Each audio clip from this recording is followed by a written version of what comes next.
Vsem prisotnim prav lep dober večer, prijazen, prisrčen pozdrav strani Evropske pisarne Lojzeta Peterleta, ki v duhu in v imenu evropskega poslanca zdaj že ne vem kakšno sezono prireja evropske večere. Naj povem, da smo zelo veseli s tako zvesto publiko, ki nam sledi iz kraja v kraj, bi lahko rekli. No, ob koncu prejšnje sezone smo sklenili prejšnjo sezono na Vodnikovi domačiji, čeprav v bližnji stavbi. In tako smo se odločili, da bomo letošnjo sezono evropskih večerov začeli spet na Vodnikovi domačiji in tukaj verjetno tudi nadaljevali dobršen del prihajajočih mesecev. Kot veste, nam lahko sledite tudi preko YouTubea in preko televizijskih posnetkov, ki jih bodo potem predvajale vse tako imenovane tretje televizijske mreže, tako da je naš krog zelo številen in zelo širok. Predstavljamo nocojšnjega gosta, uglednega gosta, doktorja Andreja Capudra, pisatelja, prevajalca, ministra za kulturo v osamosvojitveni vladi Republike Slovenije, diplomata, izjemnega kulturnika, čigar beseda je vedno žlahtna, nabita, izzivalna in verjamem, da bo taka tudi nocoj. Hvala, ker ste z nami, hvala, ker nam sledite. Jaz bi pa povabila gospoda Lojzeta Peterleta, ki je akter vseh teh večerov in nocojšnjega gosta, da zasedeta svoja prostora in da začnemo z večerom. Približno pol uri pogovora bo mikrofon na voljo tudi vam vsem in potem upam, da se boste z nami zadržali v prijetni družabnosti v spodnjih prostorih. Lep pozdrav.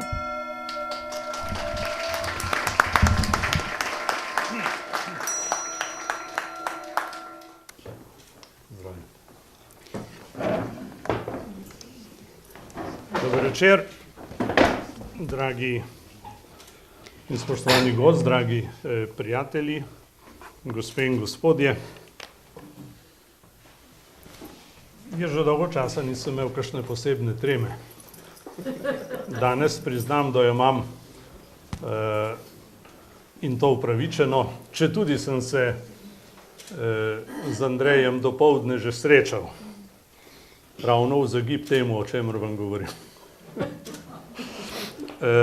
Andrej, sem zelo vesel, da si sprejel tole povabilo in vem, da večer s teboj ne more biti neevropski in zato tudi ne more biti neslovenski. Vem, da se sta prepletali obe dimenziji. K temu si svojim delom pravzaprav sam prispeval, s tem, ko si nam približal Danteja, Kierkegaarda, Unamuna, Teilhard de Chardina, Bergsona in še koga. In jaz sem res vesel, da imamo to priliko, da pogledamo ne samo skozi vse te naslove oziroma imena, ampak predvsem s pomočjo tvoje življenjske izkušnje, ki traja že 70 let. Torej, da bi pogledali malce, kako je z nami.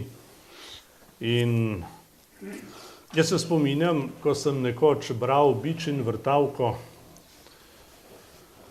da mi takrat nekako ni šla od rok.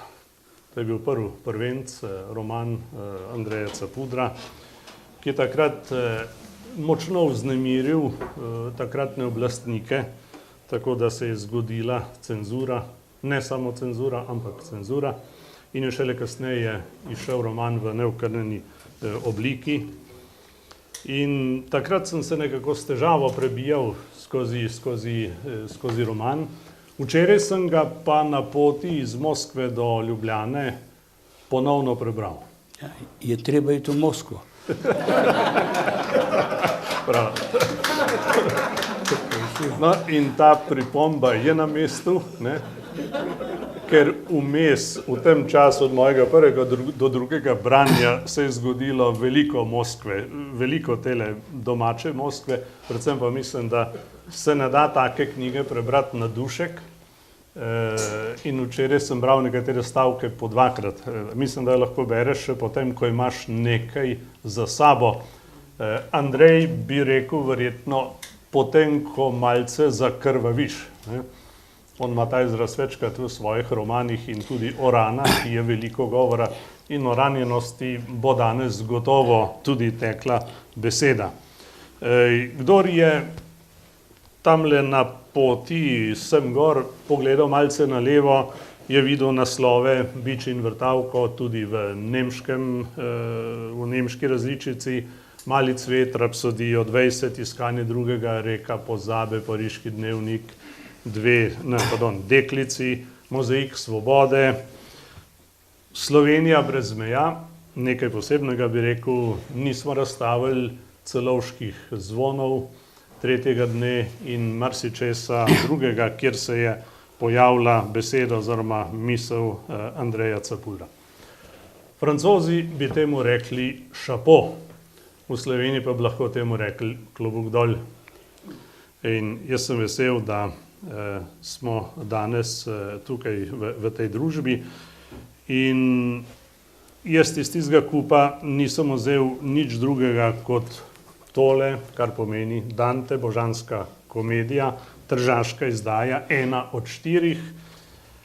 In ko sem danes Andreja vprašal, kdaj je pravzaprav začel, sem rekel, ti si bil sorazmerno mlad, ko si začel prevajati, ne?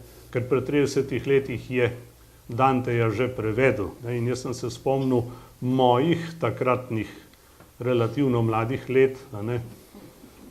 In se mi zdel, da sem bil pri drugačni korajži takrat in sem rekel, kaj se mora človeku zgoditi, da se zakadi pri 20 letih v Danteja. Andrej, beseda je tvoja. Hvala lepa. Zdaj, ne vem, ali najprej naredim malo reda med svojimi knjigami, ker slovenska publika in tudi ljudje, ki me imajo radi, da ne štejem tistih, ki me imajo malo manj, so presenečeni nad tem diapazonom. Ali je tu notri kakšna logika, ali lahko povem kakšno besedo na ta račun. Torej, začel sem kot prevajalec, z Dantejem sva se spopadla, ko sem bil star 22-23 let. No, se o tem sem že pripovedoval. Imel sem zanimivega mentorja, imel sem zanimivega založnika, to je bil Uroš Krajger, ki je dal mlademu človeku šanso. Takih je malo. In kasneje sem srečal profesorja Košarja v Mariboru, ko sem bil vojak pri 24 in me je tako nedolžno vprašal, zakaj pa ne bi prevedli celega Danteja. Veste, to reči vojaku, ki je bil na psu in še ženil sem se takrat, ne, to je bila nam mogočna spodbuda. Torej na dnu tega velikega... Ženitev ali košir? Oboje. In še marsikaj drugega, o čemer ne pripovedujem, ampak pripovedujejo pa moji spisi, recimo Mali cvet in tudi zdaj knjiga, ki bo šla, ne vem, ali prihodnje leto ali naslednje, povest o knjigah, zdaj leži na matici, se nekako ubada ta intelektualni, bi rekel, pohod skozi mojih 70 let, ki ni samo intelektualen, ampak tudi eksistenčen. Omenil si rano, torej na dnu je bil obup. Jaz tam pri 22-ih, danes lahko povem, ker je to za mano, ne, nisem bil čisto na jasnem, ne, ali kartuzija, ali ženitev, ali kaj hujšega. Ne. To je običajno stanje za mladeniča 22 let, ki se mu pa danes, vidim, mladina krepko upira. Ker jemlje te svoje prve izkušnje, zlasti erotične, tako mimo grede. Ne.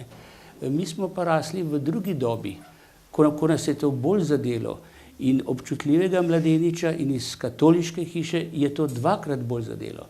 No, in jaz sem imel srečo res, da sem speljal barko iz te plitvine. No, Danteja, zato sem rabo res vrsto let, ko je bil natiskan, ni doživel kakšnega hudega sprejema, vihali so nos slovenski kulturniki, zlasti Janez Menart, ne, ki je vse vedel, kako se najbolje prevaja, zlasti pa Janko Moder, ki mi je dal Sovretovo nagrado, potem, ko mi je odžrl Prešernovo, je rekel, saj ste prevedli, čez par let bo pa kdo spet to prevedel. No, ta Dante je ostal skozi 30 let. ne nespremenjen, ker sem veliko popravljen, ampak drugega norca ni bilo, tako ranjenega mladeniča ni bilo in tako dobro oženjenega fanta tudi ne.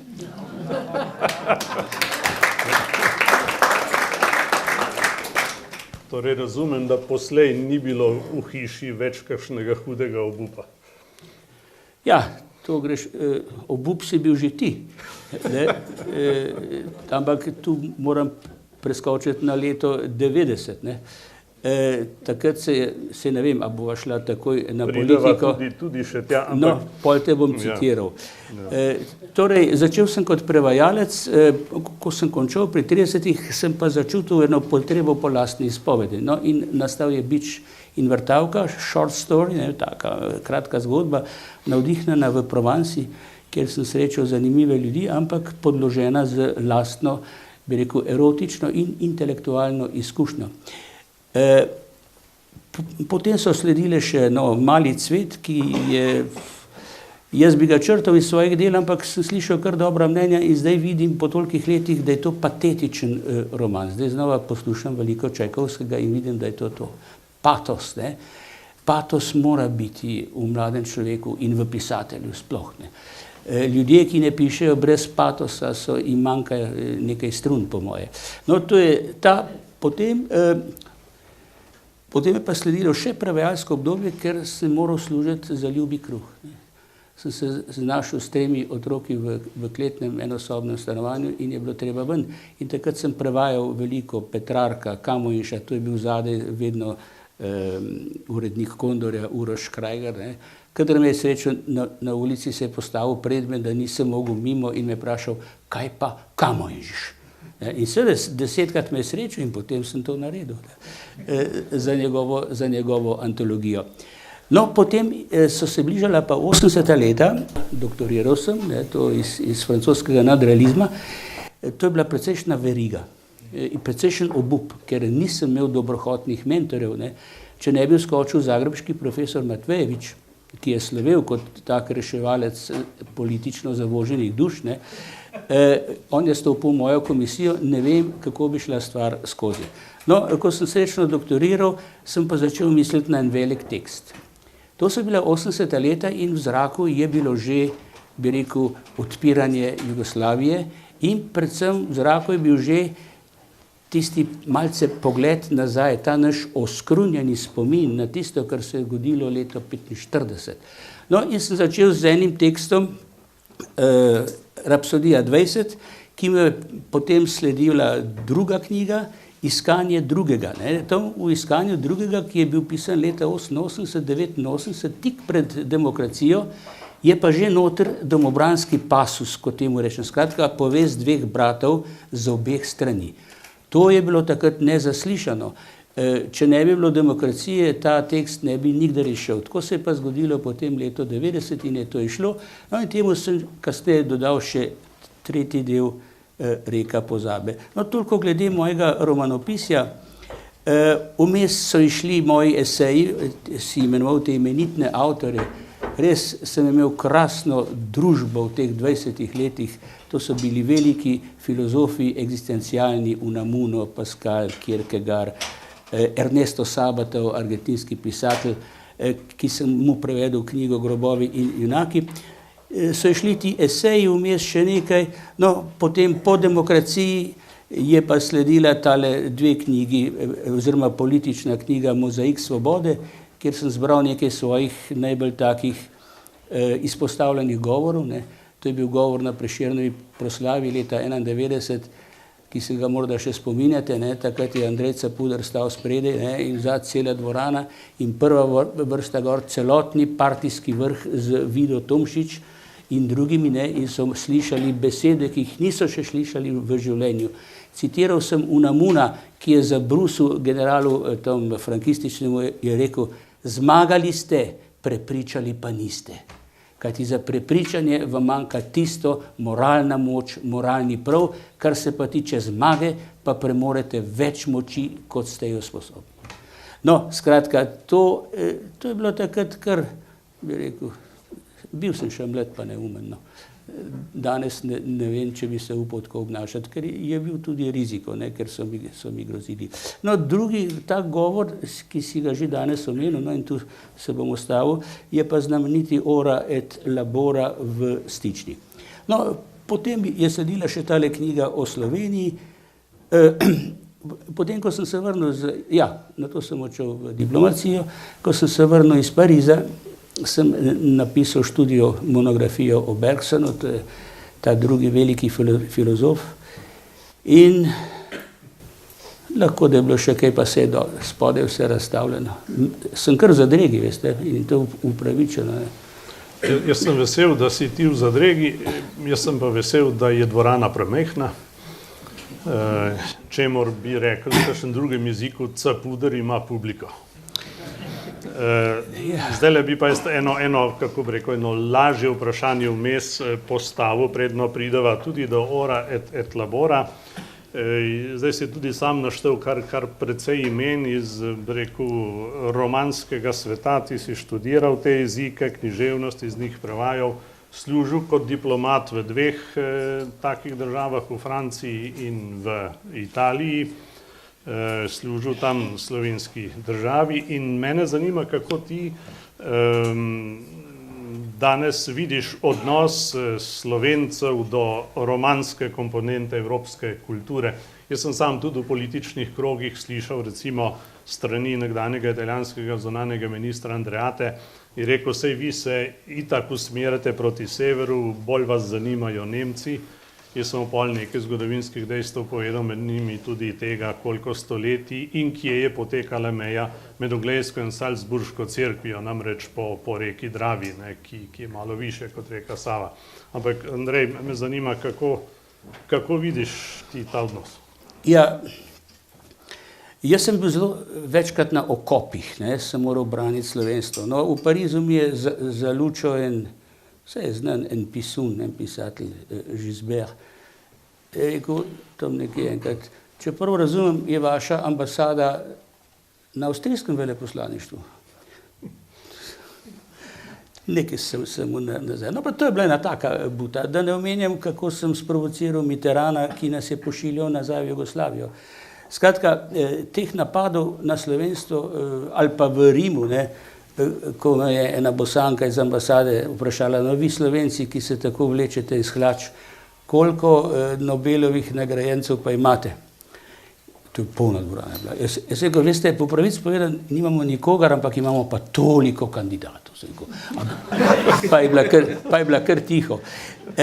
Skratka, ampak, če te prav razumem, si ciljal na slovenstvo v odnosu do romanskih narodov. Res je, Nemcev smo se otepali skozi 1000 let, seveda smo se pa marsikaj od njih tudi naučili. Torej v dobrem in slabem smo vendarle ostali zaznamovani. Čeprav ta generacija ne več. Ne. Zdaj vidim to, zdaj popolno anglofonost in amerikanizem. Ampak še do moje generacije je bilo pa res nemško. Navsezadnje, jaz sem se 8 let učil nemško v klasični gimnaziji. Ampak špice so pa vedno naše segale v romanski svet. Tu ne bi našteval, ampak romanita perenne, torej ta romanski svet je blažil našo, bi rekel, nemško linijo. Ker Nemci znajo biti, kot gledam njihovo literaturo in duhovnost, na eni strani zelo baročni, zelo taki na aufbiks, po drugi strani pa hudi sistematiki. Ne? Med tema dvema skrajnostima skoraj ni srednje poti. Francija zlasti, ne, in tudi Italija ima pa tisto zdravo razumnost, ki jo posebljajo recimo Montaignevi eseji ali še kaj drugega. Ne. In ima tisto direktno navezanost na latinsko izročilo in predvsem na tisto jasnost, ker Nemca mimogrede zanese, že njegov jezik je tak, da mu vzburja domišljijo. Poglejte, kaj plete recimo en Heidegger, si prav izmišlja ene egzistencijale, ene bitnosti na podlagi jezika. En Francoz, en Italijan, Španec isto ne bo tega nikdar storil. Tam velja maksima, ki se mi je usedla v spomin in tudi v prakso, tisto, kar se jasno zamisli, se tudi jasno izrazi. ce que l'on conçoit bien s'exprime nettement, si dovolim citirati v Rabelajevem jeziku. No, to je tisto, kar nas je Slovence v raznih trenutkih zgodovine vendarle malo uravnovešalo in žlahtnilo, no, da ne omenjam naših umetnikov, ki so se šolali v romanskem svetu. To bi bila dolga debata. No, zdaj se nam je zgodil pa še papež romanskega porekla. Po Slovanu in Germanu imamo spet papeža iz romanskega sveta. Kako pa to spremembo doživljaš? Ja, zdaj to je spet en tak sklop, ne, zdaj bom dregnil. Meni se rado zgodi, da kam dregnem. Torej, ta papež je popolno presenečenje. Največje pa za kurijo. Tam se niso morali, ne, so letale ne par dni okoliko, če suneš, pa veš, če zletijo. Torej, on je relativiziral vsaj eno plat katoliške in vatikanske zgodovine. Vse na to sem nekje že opozoril v enem govoru. Poglejte, 1000 let so se papeži borili za svojo državo, za prostor, za lastnino, ne, za teritorij. Ne. Od Julija II. Za Michelangela in kasneje. Kakšen vik in krik je počel več pijev, ki so jih zaklenili na nekaj hektarov Vatikana. To je bilo ujetništvo, ne, rimsko ujetništvo papežev in se je škandalizirala vsa Evropa. Koliko enega pohujšanja, besed, grešnosti, agresivnosti in tudi zločinskega dejanja za voljo papeške države. In potem ti pride en papež, ki ne mara niti spati več v Vatikan. No pa kaj to zdaj? In še sam si kuha. Ja, in človek se vpraša, kje so vse tiste duše, ki so trpele v tej bitki za papeško državo? Kam so jih dali? Kje so? Kaj počnejo danes? No, to je ena taka ilustracija tega, ne, kako se zgodovinska dejstva, ko mine en čas, ne, gledajo, se na nje gleda precej drugače in celo, in to smo dočakali, celo cerkev se razvija. Ta papež, Frančišek, Bog mu da zdravje, je res mejnik v razvoju. No, toliko malo. Hvala lepa. Zdaj pa mi do pa ustično k ora et labora. Hvala, ker si pravilno izgovoril. No, ampak ti imaš malo klasične izobrazbe. Sem imel to srečo, da sem saj nekaj tega še ujel. Latinsko me je učil Sovretov učenc dr. Jože Mlinarič. Ampak po enem letu nas je zajela ena od uspešnih reform, s katero so odpravili klasične jezike v gimnaziji, in meni je še zdaj žal za to, ker če bi se kaj več naučil, bi imel tudi lažji dostop do Andreja Capudra in še do koga. No, skozi ta vrata ti ne garantiram. Tudi pri meni malo visijo, veš. In do časa padejo z tečaja.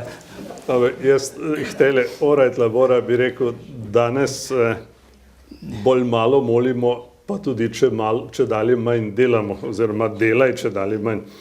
In jaz sem si zapisal izpisal ven pol enega stavka, kjer ti praviš, odkot ta podivjanost in pomanjkanje mere. Ne? Ampak predvsem bi rad vprašal, kako si ti takrat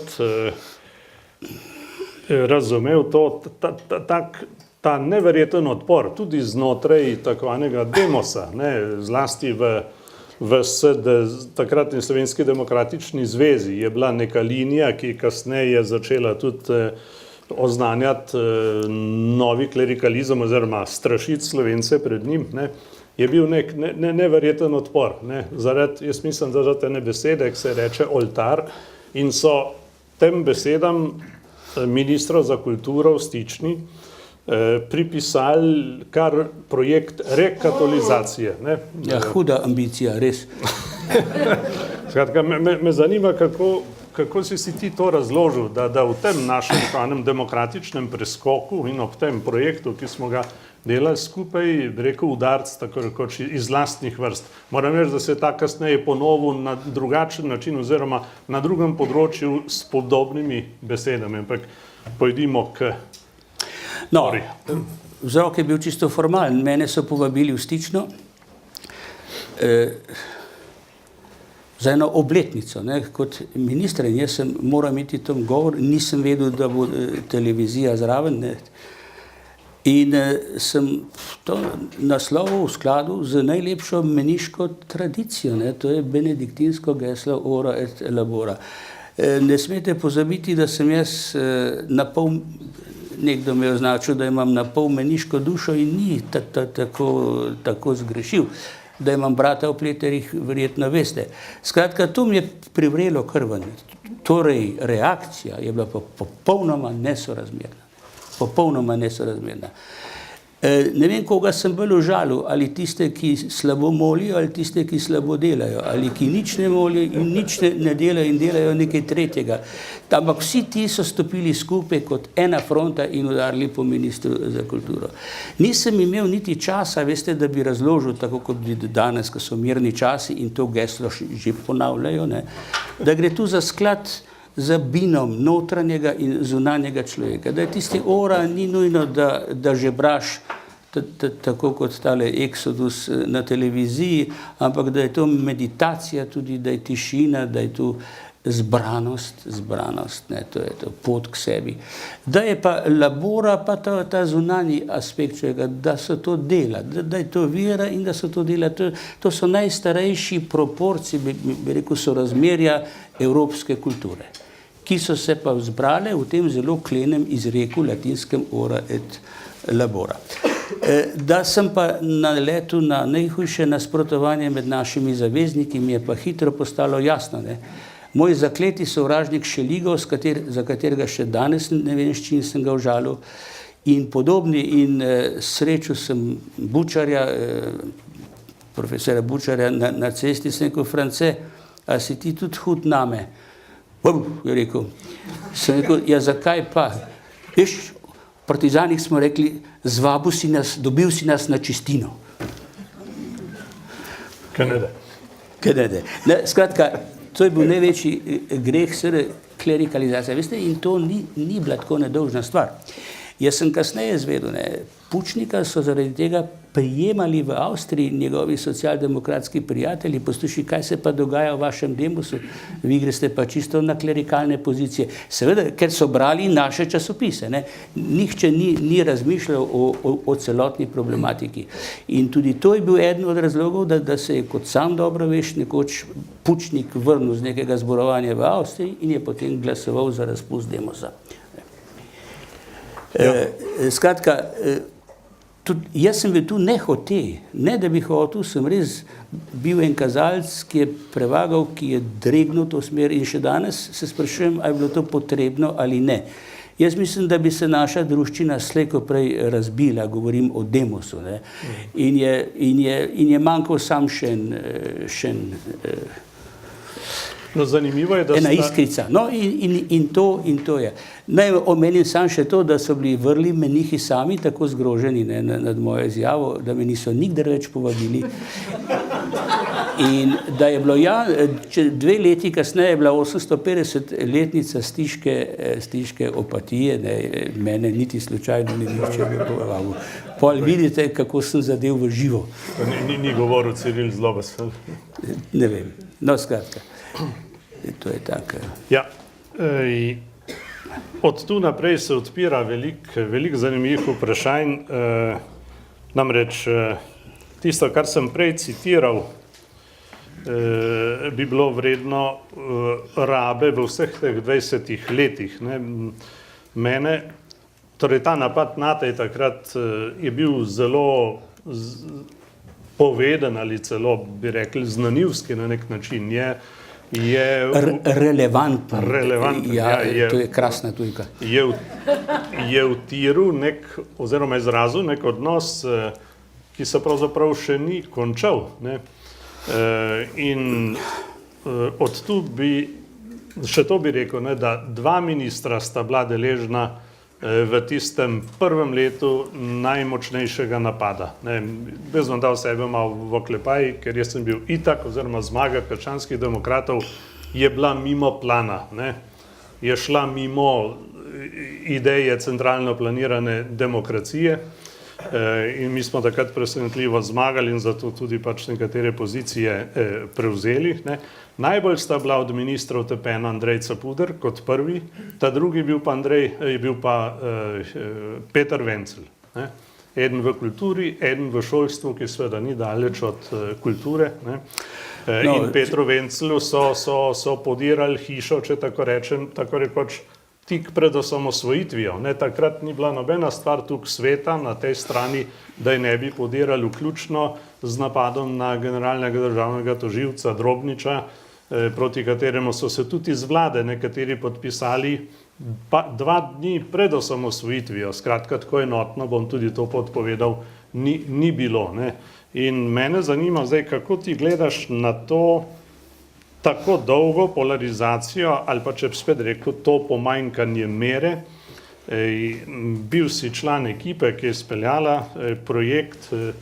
Kaj bi rekel, kaj se nam je zgodilo oziroma kaj se nam ni zgodilo? Zakaj smo danes tle? Ne mislim zdaj zahajati v bančne dimenzije te zgodbe, ampak bi rad ostal pri kulturnih. Ne? Kaj nam je zmanjkalo, da se nam ni zgodilo nekaj drugega? Duhovno-kulturnih.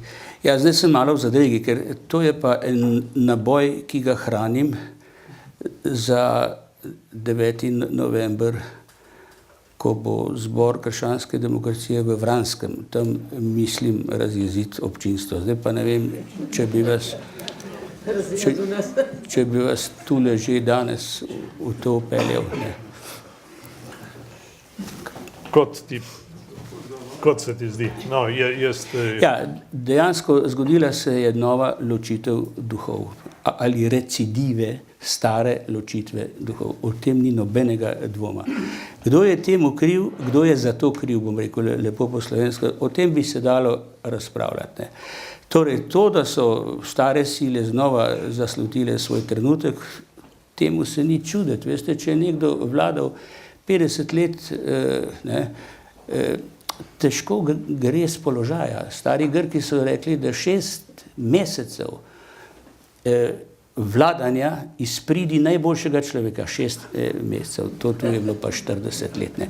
Torej, to je to. Druga pa je, in to je pa moja teza, ki je na slovenskem se ne upa nihče poprijeti, to je pa, bi rekel, naša argentinska naveza. Ne. Mi smo si za začetek naše demokracije, in to pod vodstvom krščanskega demokrata in ob asistenci klerikalnega ministra za kulturo in za šolstvo, ne, smo si privoščili preveč, po mojem občutku, absolutno preveč argentinske naveze. Pa ne bom šel zdaj v detajle, ker, kot rečeno, hranim to za drugo. To dvoje in se je popolnoma razplamtel do neokusnosti znova tale. Dejansko to izkopavanje žrtev, to bi moralo biti pietetno dejanje, ne pa kovanje političnega kapitala. Ne z leve, ne z desne. Toliko za enkrat. Ampak se ni zgodilo, torej do tega dejanja ne pridemo. Ne? Jaz menim, da... Hvala za aplavz, bil je šibek, pa se še sam sebi ne upam ploskati. Tudi smo. Zgodovina boste videli, bo šla v to smer, ker ko bo skušala škjarirati, kot rečejo Italijani, dogodke zdaj le 20 let, ker 20 let, veste, je pa le že neka doba, ko imamo ne samo pravico, ampak dolžnost, da ocenimo nek razvoj, neke dogodke, v katero smer so šli. Ja, jaz mislim, da smo tukaj zato, ker zlasti kar se odnosa do preteklosti tiče, ker se z njo ukvarjamo na napačen način. Zato se nam stalno zadeva obnavlja oziroma se ne izteče v nekaj drugega. Žal se ni stekla ne v pieteto, ne v pravičnost. Jaz sem tudi danes bral tvoje stavke o spravi. Se tudi ni zgodilo? Jaz sem to napovedal že v enem svojih prvih govorov v Rimu, v Sloveniku. So me povabili, so mi zaupali še mladega človeka in sem približno to napovedal, kar se to dogaja. Da z pogledom nazaj ne bomo rešili ničesar. In to se nam dogaja. No, ampak to bi zaslužilo eno posebno debato. Ja, ampak je to glavni razlog za to slovensko gluholozo, da danes en drugega ne slišimo. Jaz sem gledal naslov tele tvoje knjige Iskanje drugega. Imamo vtis, da pri nas ne iščemo drugega, pri nas ga preganjamo, ga malo bolj na mehek način izločamo, kot so ga včasih. No. Kako iz tega priti, kako priti do drugega, kako se enkrat srečati? Veš, to imamo občutek, to je dialektika šibkega naroda, premajhne mase, premajhne politične mase. Mi se obnašamo kot Francozi, mislim, ki jih je 60 milijonov, nas pa samo 2. In ta pogovor seveda zahteva večjo uravnovešenost, to je po eni strani, in večjo kulturo politike, po drugi strani, ki je pogojena z neko daljšo zgodovinsko izkušnjo. Mi je preprosto nimamo. Mi smo začeli nekako politično bivati med obema vojnama. Če bi šel ta razvoj naprej, bi bili mi danes normalna evropska država. Potem se nam je pa zgodila ta nesrečna revolucija, ki je vse prevrgla na glavo in zarezala tako, da se iz tega ne bomo rešili ven, po moje, še 100 let. Poglejte, Francozi še zdaj, ampak zdaj že manj, žvečijo tiste krvave dogodke iza francoske revolucije leta 1789, Vendejo in druga. To so še 100 let kasneje, so to žvečili, zamirili drugemu in si metali v glavo o praznih. Torej, pri nas je ta doba še kratka. Skratka, šibka masa, politična in človeška, pomanjkanje te politične kulture in pa ta res šibki slovenski človek, jaz ga vidim vedno bolj šibkega. Ni samo šibka misel, kot pravi Vatimo v Sloveniji. Šibek je človek, ki se lovi, dobesedno se lovi in kol se še nite tako lovil v pozunanjenost, v kratkočasje, v šport, v maraton po Ljubljani ali maraton v Kurji vasi. Skratka, to nas odvrača od nas samih. In ta oblast, ta levica je tako narjana, bi rekli, na Primorskem, da forsira to smer zavestno forsira to smer, ker levičar, zlasti tale plehek, liberalcev pravih, se jih ni več, ne premore razmisleka o samem sebi. A jaz sem o tem govoril v Rimu z direktorjem dobrega časopisa La Repubblica, Ezio Mauro, in sem rekel, levičarstvo v Italiji je danes komodita. Je rekel, a vi tako mislite? Ja, sem rekel. Pri nas je pa še manj kot komodita, ni nič. To je eno samo hlastanje po oblasti, po pozunanjanju, niti ni volja do moči, ker sej vedo, da prave moči, ampak po Dante pravi amor di apparenza, po videzu. To je to. In to nas vedno bolj žene v samouničevanje. No, zdaj je menilo 23 ur, v Sloveniji, nekdo se je že vzel v življenje, vsakih 23 ur sem slišal.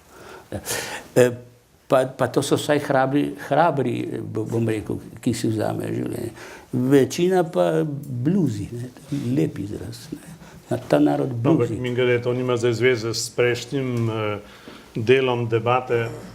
Takrat, ko smo bili skupaj v Argentini, smo slišali za podatek, da v prvih 50 letih tega imigrantskega prebivanja tam dol so imeli pa samo en samomor. Zdaj, nisem hotel jaz tu ustrajati na tem podatku, samomorov je bilo v Titovi Jugoslaviji še več. Ti si lepo gotovo za časa Demosa se je ta krivulja malo umirila, pol je šlo pa spet. No, to je bolezen duha. To je tisti, Kierkegaard bi rekel, na pol obup.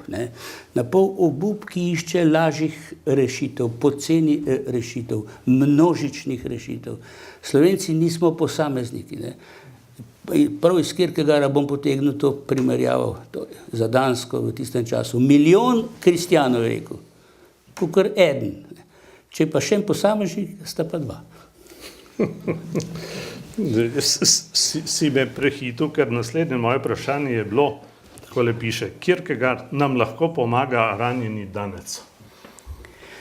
Ti si ga precej močno predstavil, jaz imam celo vtis, da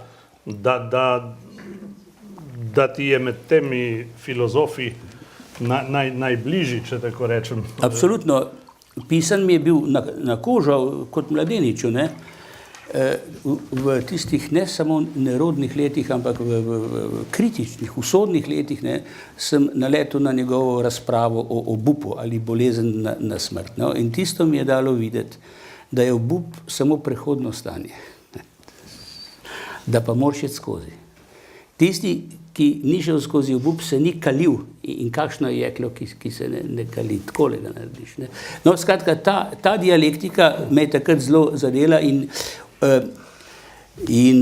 vidim, da se je Kierkegaard globoko zarezal v evropsko zgodovino duha in to ravno po tej plati, po tem eksistencialnem preverjanju teh dogmatičnih intelektualnih konceptov, ne, ki so genialni. Heidegger je genialen, sam glasoval pa za Hitlerja. Ne. Skratka, eksistencialno preverjanje, no, to je pri Kierkegaardu in temu se tudi reče bitnostna rana po drugi strani. Opažam, da se tudi cerkev malo obrača v to smer. Zadnjič sem odprl Exodus, ne, in je en duhovnik lepo govoril o ranjenosti, ki je predpogoj slehernega duhovništva. Si moraš misliti, tega včasih nismo vedeli. Ne. Strle ni tega učil. Ne. To je bilo treba verovati, tako kot piše v katekizmu, pol pa če ti paše ali ne paše. Ne. Ni bilo Dostojevskega, ki bi rekel, ja, to mi pa ne paše. Ne. Pa je Kristus lahko še tako fajn vstal, ampak če mi ne paše, za me ni vstal. Ne. No, skratka, to eksistencialno preverjanje se mi zdi zelo pomembno in to zahteva precej pogumnega človeka, ne, ki se ne obotavlja se izpostaviti v tej ali oni situaciji, še več, in to je Kierkegaardov rekel, ki se ne boji biti osmešen. To je za Kierkegaarda najvišje preverjanje Kristusovega nauka. Kristusu so se smejali, kot veste, so ga prikazovali kot osla.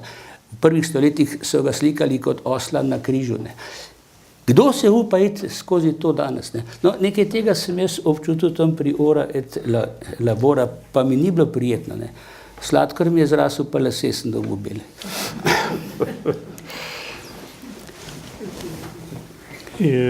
Mislim, da bi nekaj manjkalo temu večeru, če ne bi šli še malo proti jugu, proti Teilhard de Chardinu.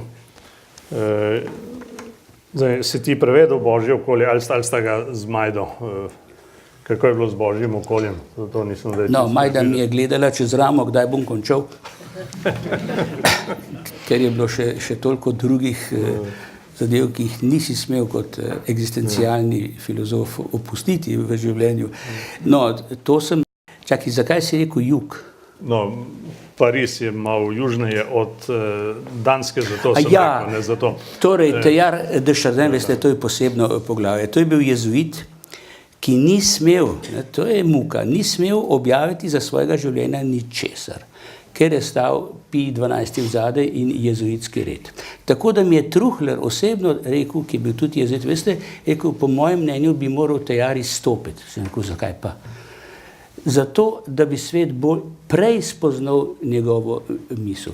Ampak on je to pisal sredi druge svetovne vojne, konfiniran na Kitajskem. Skratka, vizija, bom skušal povedati samo v dveh stavkih, da je treba nadgraditi zgodovinskega Kristusa, teološkega Kristusa z kozmičnim Kristusom. No, to je nekako v grobem njegova vizija in da je materija ni tisto prekleto, ampak je tisto, kar nas lahko divinize, slovensko imamo dva izraza, po božji ali po božanstvine. In da je maša, da je Evharistija Kristusa pravzaprav zemlja sama, materija sama, ki se poduhovlja. Vidite, to lahko jaz zdaj govorim pri 70 letih, ne, takrat še nisem videl stvari tako preprosto. Prevedel sem pa Božje okolje in pa Pojav človeka. Jaz upam, da bo tejar prišel, qu'il va émerger, da bo prišel gor. Ne. Mogoče še ne pod tem papežem, pa že govori o njem, ampak pod kakšnim prihodom, ker dejansko reevangelizacija, to ni, da bi se zapirali v stare sheme, ki jih lahko ponavljamo, kakor hočemo, 100 in 100krat na minuto, milijonkrat, ampak je ena razširitev obzorja, ne? Je večji, je kozmični zapopadek. Dan danes ti vsak mulček ve več o vesolju, kot je to. Ne? Jaz sem skušal svojemu vnuku razlagati malo to vizijo po cerkveno, ne? Pa me je poslušal, pa je rekel, opa ja.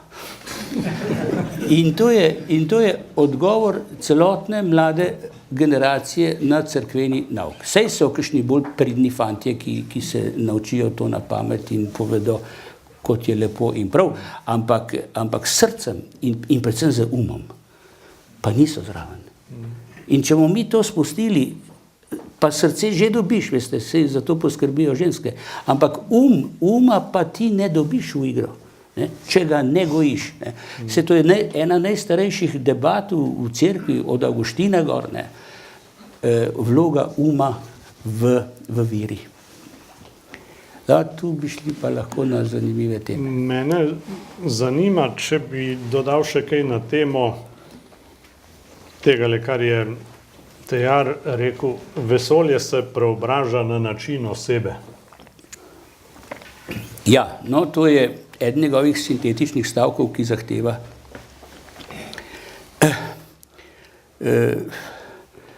torej, vsekakor njegova os je kompleksite conscience, ne, vedno večja kompleksnost in vedno večja zavest. Seveda to ni tako ravno, ne, od zmage do zmage naprej, kot smo bili, ampak to gre skozi neko neskončno dialektiko. Ne.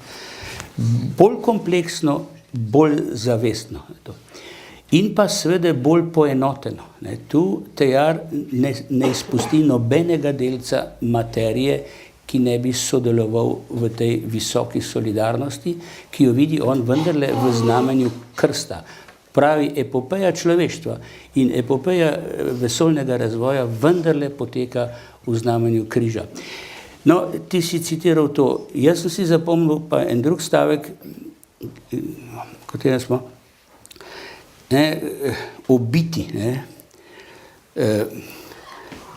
Kaj je več in kdaj smo več? To je, Nietzsche je izgubil pamet ob tem vprašanju. Ne? Ta über, ne? Kdaj smo več? Ne? No, in tejar ima krasen stavek, être plus, ne? Biti več, se s'unir davantage, bolje se povezovati v eno. Ja, Madonna, to je evangelij. Ne? Jaz nikdar nisem razumel, zakaj si cerkev ni osvojila teh visokih stavkov, ne? Ki bi zamikali mlade generacije. No, to toliko. Sicer pa jaz lahko to govorim, ker sem klinično ugotovljen, da nisem kristjan. To je ugotovil, to mi je v zadnji demokraciji serviral moj nekdani študent, da je Sterle ugotovil, da jaz, da Capuder ni kristjan. No, to pomeni, da vam lahko marsikaj zaupam. Torej, jaz bi te kljub temu še nekaj vprašal. Jaz sem te doživel kot pisatelja, prevajalca, politika, diplomata, še kaj, ampak muske danes sploh nismo omenili. Gospod je igral saksofon, ne? Če se ne motim. Ne motiš se, ampak kaj? Tega marsikdo ne ve, ampak jaz, ki igra morgelce, se mi zdi to pomembno. Ja, efekt ni isti. To je pa res, da lahko si bolj zamikal množice.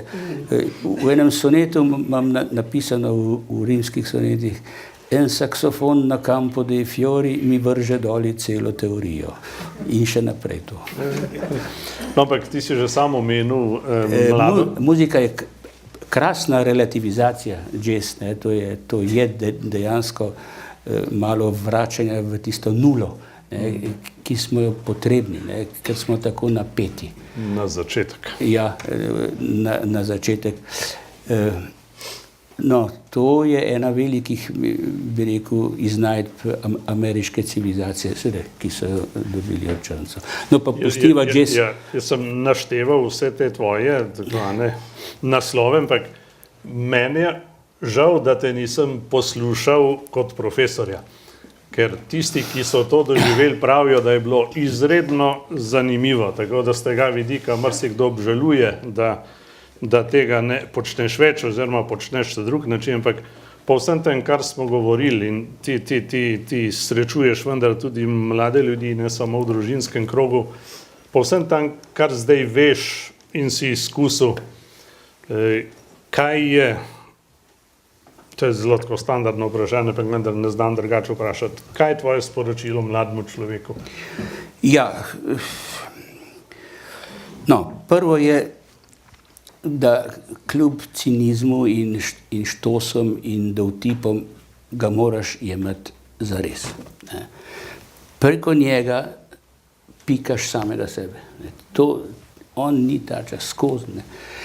In jaz sem imel to podzavestno v sebi in potem pa tudi vedno bolj zavestno s temi avtorji, Bergsonom in Kierkegaardom zlasti. Tako da moram reči, da sem bil rad profesor, 30 let sem poučeval francosko književnost. Francoska književnost je pa čudovit material in teren za tisto, kar rečemo moralna filozofija. Francozi so moralisti, do zadnjega. Albert Camus je imeniten pisatelj, najbolj prevajan še danes v celem svetu, je moralist, je filozof. On je Kierkegaardovec, ne?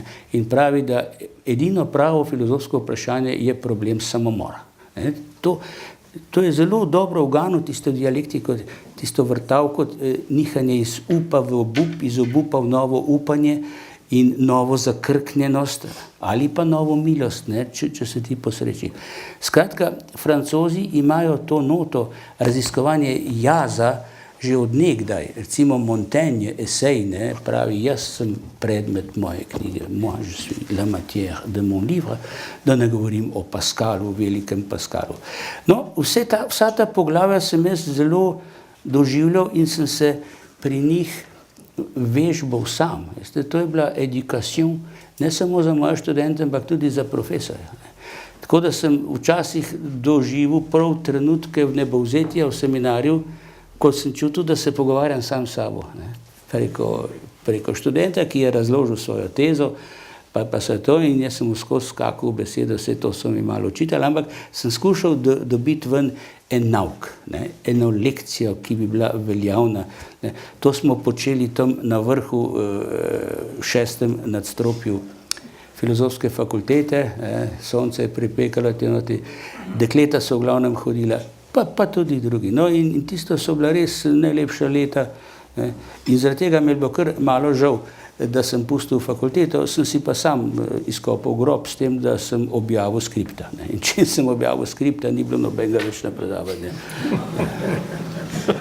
In končal sem z 2 študentama. In sem si rekel, zdaj, ko nekaj vem in lahko kaj dam, imam 2 študenta. Ko sem pa začel, pa nisem nič vedel, čeprav sem mislil, da jih je bilo pa 70. Zdaj, to ni več in sem šel. Tako. Ampak je pa lep spomin in vidim tudi, da študentje se me radi spominjajo, ker takega moralista v tem francoskem pomenu besede ne bodo tako zlahka dobili, veste, ker profesori vsi pomalem špekulirajo, napeljujejo vodo na svoj mlin, včasih zelo nesramno in zelo direktno, in tega mladina ne prenese. Redek je, ki se šola ob študentu. Torej, ta odgovor bom še premišljeval, moram reči, ker si prvi pedagog, ki je to tako povedal. Predno damo zdajle besedo publiki, bom rekel obvezno zadnje vprašanje, čeprav z moje strani, čeprav si najn pravzaprav že odgovor, ampak vendar, kaj bo še padlo z Bogatinove mize v bližnji prihodnosti? Ja, vse bo sladko. Vse bo sladko, ker sem diabetik. oziroma ne bo sladko, ker ne smem sladkorja jesti. Dobro, vprašanje je dosti konkretno in tudi odgovor bo konkreten. Jaz sem končal zdaj povest o knjigah, kjer je 40 naslovov knjig, ki so me v življenju srečale. Ne. To so tudi situacije iz mojega življenja, je moja usoda precej noter. No, to sem končal in sem izročil matici in zdaj bomo videli, kaj bo to. No, to je ena konkretna reč. Druga, kot morda veste, sem iz Rima prinesel rimske eseje. No in to še rimske sonete, se opravičujem. Rimske sonete, 100 rimskih sonetov izdala je Mohorjeva, pa kar radi berejo ljudje in nekateri so kar ginjeni. No, tu in tam še napišem kakšen sonet. To je pa tudi vse. Zdaj me vabijo na razna zborovanja, pa tudi govornik sem, no, zadnjič sem govoril na Rogli, še 11. junij. In je bilo pred mano 100 duhovnikov v belih oblačilih. To je bilo kot Dante na vrhu raja, ki je videl bianke stvolene, isto in to. In 3 nadškofi. Jaz edini sem bil... Imamo še toliko. Takrat so bili že, eden od teh že ni bil več in je to vedel in mi ni povedal. Torej, in takrat sem imel resnično tremo, ampak se je kar dobro stekla. To sem objavil zdaj v 3. dan, v zadnji številki, če kaj berete, 3. dan. Torej, razlika med vitezom vere in javnim junakom. Ne. Kako se cerkev zdaj se mora zdaj kar malo odločati, ne, katero držo bo zavzela.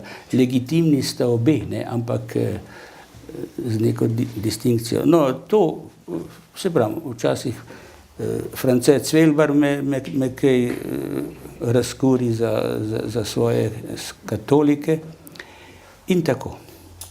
Dokler bo ljubo zdravje, bomo še kakšno rekli čez fašizem. Hvala lepa, Andrej, za tole rundo.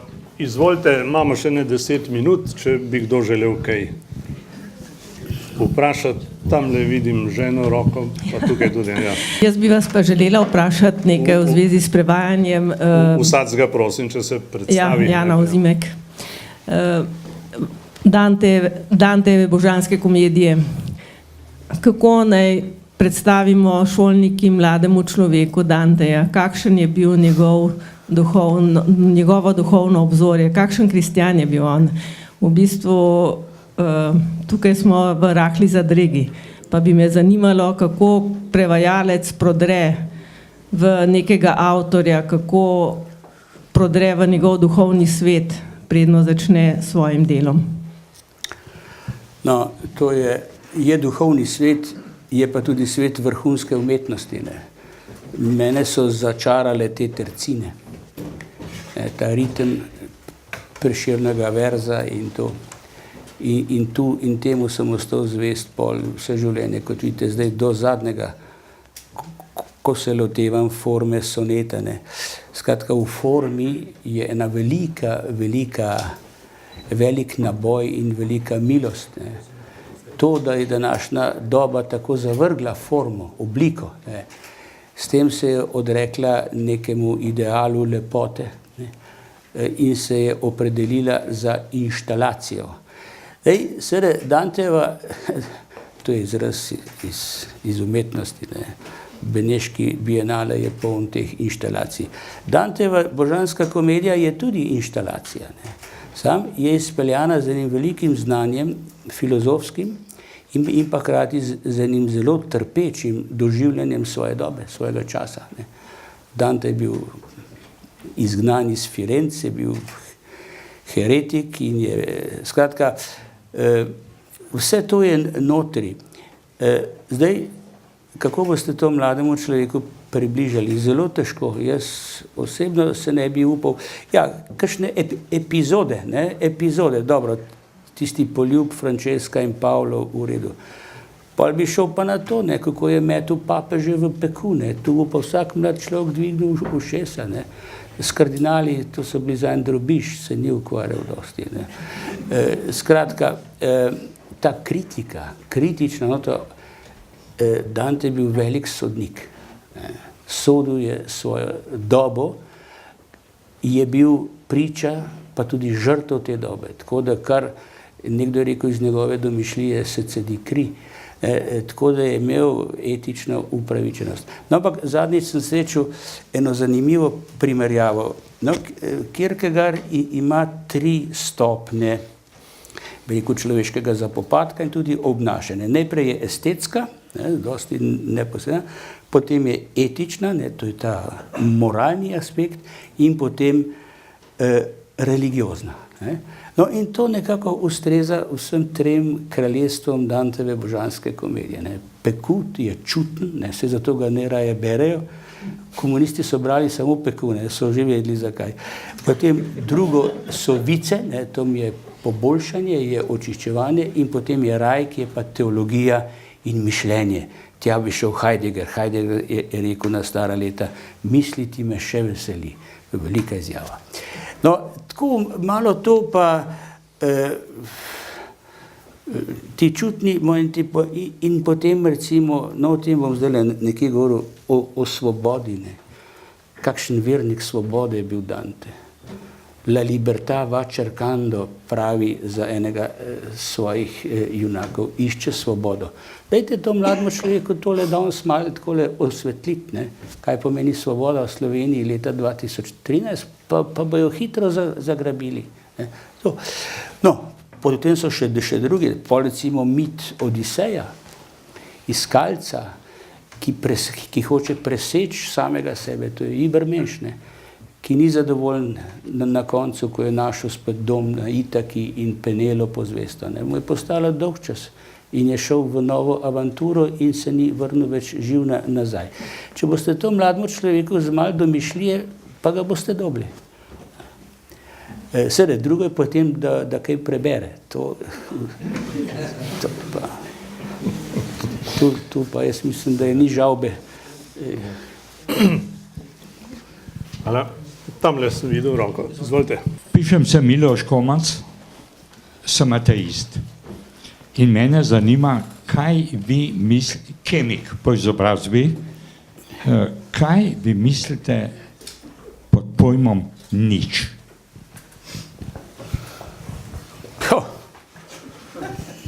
Ja, lahko vam odgovorim, da nič ne mislim o tem. Ampak to je resno vprašanje. Veste, ta nič je, ja, nič lahko pojmujemo kot točko popolnega izhodišča. To metodološko bi se dalo zagrati. Ampak vemo pa, da popolnega izhodišča ni. Ne, ker vsak človek je že nekako predeterminiran. Ne. Tako da tisto, kar izjavlja, da je tabula rasa, ne, kot temu rečem, ni iskreno, ker zamolči neke bistvene podatke iz sebe, ki jih je že imel. No, recimo, to je metodološki nič, ki ga je upeljal Descartes, ne, da zbrišeš vse z mize in zgradiš stavbo. Ne. To je to. Drugo pa o tistem metafizičnem niču se pa ne upam razmišljati, ne, ker tu sta pa možna 2 poziciji. Vanitas vanitatis, vse je nič, vse je ničevo, in druga ne enaka, vse je polnost, vse je polno. Ne. V naravi, kot pravijo fiziki, niča ni. Ne. Natura non fecit saltus. Ne. Vse je... No, in potem imaš pa tisti mikroskopski nič, ne, da se ti vse razblinja pred... Ne. Tudi vesolje se razbija, ampak to je pa stvar, bi rekel, stvar tehnike. Enkrat bomo kaj več vedeli in pa tudi stvar vztrajnosti. Bi rekel, da se ne smemo prehitro zadovoljiti z odgovorom in reči, zdaj smo pa na niču. Jaz mislim, da tega ni. No, toliko. Torej niste odgovoril. Niste odgovoril. Ja, ne vem, kaj mislite. Kaj je nič? Ja. Dajte se to malo zamisliti vase. Ja, nič je... Ja, Jaz pravim, da je nič, recimo, lahko si ga zamišljam kot popoln začetek. Ne? Ko nisem še prevedel Danteja, sem bil na niču. No, potem po 10 letih sem pa izpolnil to načrt. Ne? Vidim recimo svoje vnuke, ki kupijo tisti ali pacel, ne, ki ga sestavljaš. V začetku so na niču, ves material je v škatli. Zdaj 2 leti pa imata že skoraj eno ogromno barko sestavljena in na koncu bo vse, kar je. Zdaj ne vem, sem vam odgovoril, pa tudi če nisem. Niste. Hvala. Ja, ker ne vem, kaj hoče. Še kdo? Kaj? Se mi?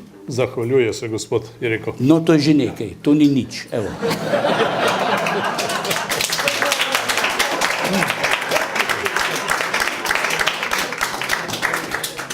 Vladimir Gajšek, književnik in tudi dolgoletni poznavalec, pa prijatelj in znanec našega doktorja Andreja.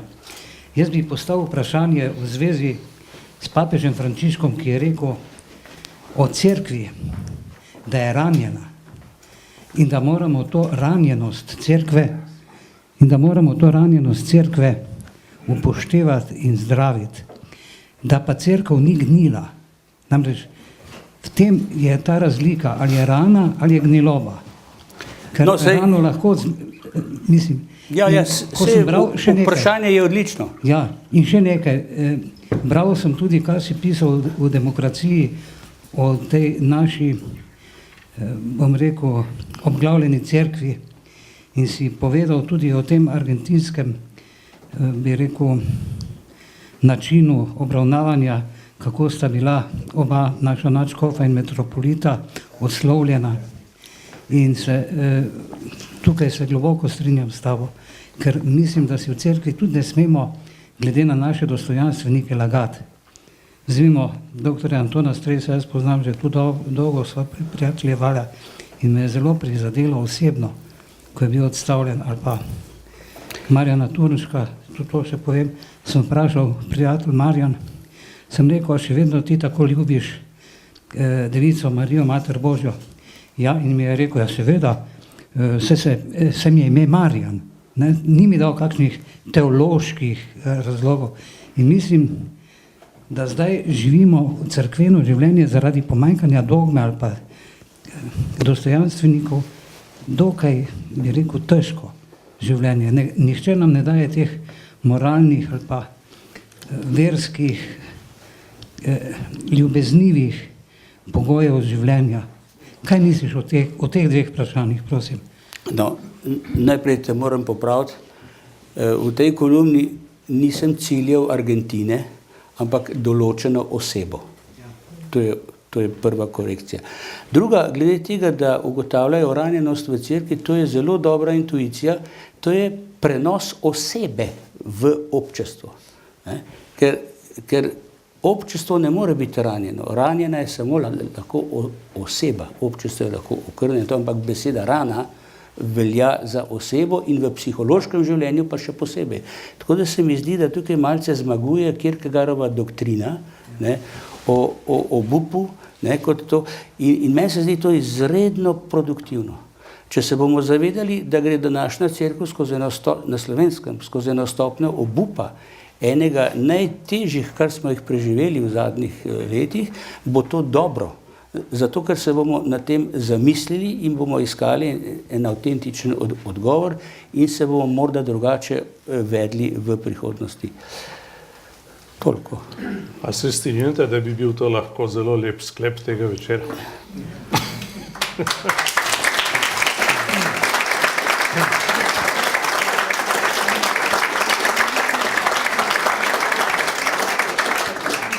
Andrej, prav lepa hvala za vse, kar si povedal, oziroma kar si dal. Hvala vam, ker ste prišli. Ne morem še napovedati naslednjega gosta.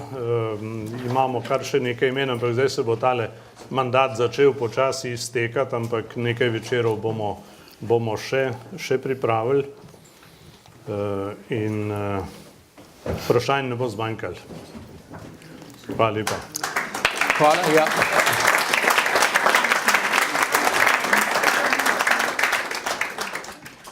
Hvala tudi vsem vam, znanim in neznanim, vidim pa veliko znanih obrazov in bi rekel, se jim zahvaljujem za zvestobo. To pomeni, da še niso obupali nad mano. Hvala lepa.